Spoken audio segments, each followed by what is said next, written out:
অনেক অত্যাচার সহ্য করেছি সিপিএম এর আমলে। তারপরে বিজেপি শুরু হলো, 10 বছর ধরে জ্বালিয়ে পুড়িয়ে খাচ্ছে। আমাদের উন্নয়ন দেখছে আর লুচির মতো ফুলছে। আমাদের উন্নয়ন দেখছে আর লুচির মতো ফুলছে, শুধু জ্বলছে আর জ্বলছে আর দেশটাকে শেষ করে দিয়ে যাচ্ছে। তো এখানে আমার প্রথম কথা হচ্ছে যে উন্নয়নের কথাটা আসলো, তো ম্যাডাম আপনি চুরি উন্নয়ন ছাড়া আমাদের রাজ্যের কি উন্নয়নটা করেছেন একটু বলবেন?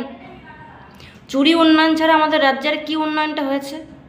এবং দ্বিতীয় কথা, এই যে বলছেন যে বিজেপি নাকি 10 বছর ধরে আপনাদেরকে জ্বালাচ্ছে, এবং আপনি আপনার দল যে 15 বছর ধরে আমাদেরকে জ্বালিয়ে পুড়ে শেষ করে দিল, মানে সেই বেলায়, মানে এটার কথাও কিছু বলুন।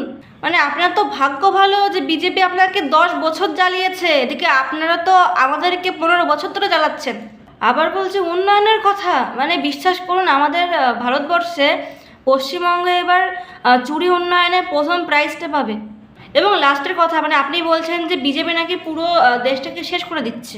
তো পুরো দেশের কথায় আমি যাব না, আমি আমাদের রাজ্যের কথায় আসছি, যে মানে আমাদের রাজ্যে কি শেষ হতে আর কোনো কিছু বাকি আছে? এদিকে কয়লা, গরু, বালি, সারদা নারদা মোটামুটি সব কিছু তো খাওয়া শেষ, আর কিছু খেতে শেষ করতে কি আপনাদের বাকি আছে?